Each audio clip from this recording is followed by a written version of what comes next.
Good evening. This is the CBS Evening News. Bob Schieffer reporting. Israel unleashed another massive air attack on Palestinian guerrilla targets in Lebanon today.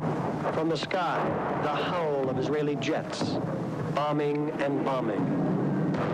Tonight, Israel has never been closer to nor more in control of an Arab capital. In the summer of 1982, Israel invaded neighboring Lebanon in an attempt to drive the Palestinian Liberation Organization out of its encampments on the southern border with Israel. Israeli officials justified the attack as a defensive action required to take out terrorists. But as the story played out on American television, a different narrative began to emerge, one that presented Israel as the aggressor. What in the world is going on? Israel's security problem on its border is 50 miles to the south. What's an Israeli army doing here in Beirut? The answer is that we are now dealing with an imperial Israel, which is solving its problems in someone else's country. World opinion be damned. The Israeli invasion of Lebanon in 1982 was a watershed. It was Israel breaking out beyond its immediate region to aggressively attack another country, and it was a bit of a shock to many people. Israel was always that gallant little underdog democracy fighting for survival against all the odds. Now the Israelis have annexed East Jerusalem and the Golan Heights, settled down more or less permanently on the West Bank, and occupied close to half of Lebanon. In the interests of self-defense, that gallant little underdog Israel has suddenly started behaving like the neighborhood bully. By the time the war was over, the Israeli military would kill 17,000 Lebanese and Palestinians and wound another 30,000, almost all of them civilians.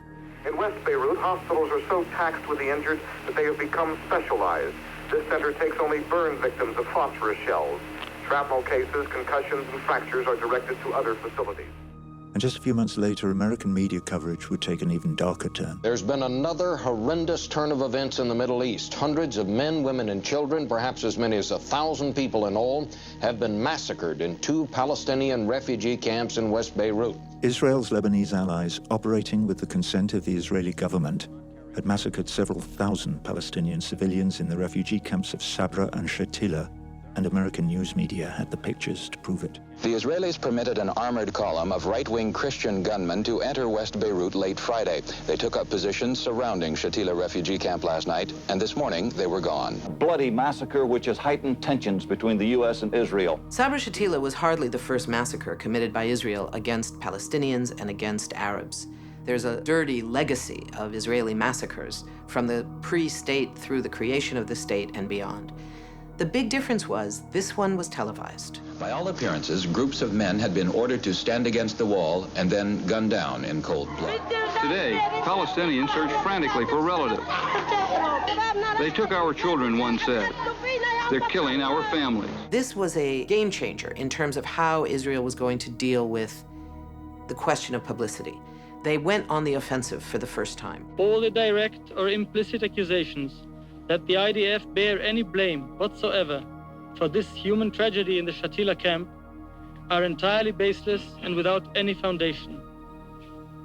The government of Israel rejects them with a contempt which they deserve.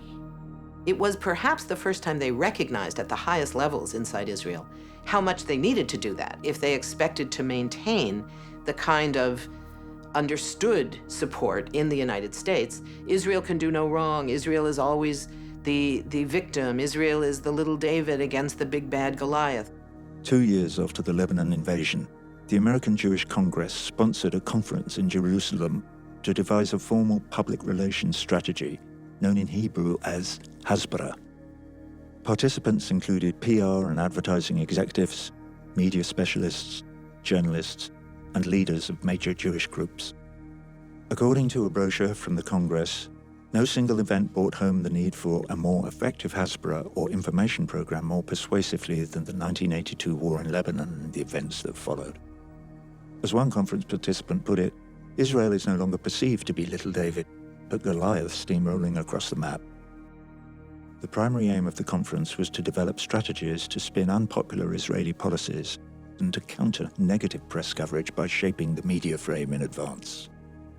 News doesn't just jump into a camera, a conference delegate said. It's directed, it's managed, it's made accessible. Israel-based advertising executive Martin Fenton would put it in even more blunt terms. Propaganda is not a dirty word, he said. Face it, we are in the game of changing people's minds, of making them think differently. To accomplish that, we need propaganda. The conference was chaired by US advertising executive Carl Spielvogel, the legendary ad man who created the highly acclaimed Miller Lite beer ads in the 1970s. The choice of Spielvogel makes perfect sense. He's known as a master of image inversion and rebranding. The ad man responsible for transforming Miller Lite, which had been viewed before as a woman's beer, into a manly beer that tough guys would drink. The best part is that it tastes so great. The best part is it's less filling. Nah, it tastes great. Less filling. His job with Israel would require the same kind of rebranding, only in the opposite direction, to help soften the image of a country that's coming to be seen as a bully. So he recommends creating a cabinet post dedicated exclusively to explaining policy, whose job would not be setting policy, but presenting it in the most attractive way to the rest of the world.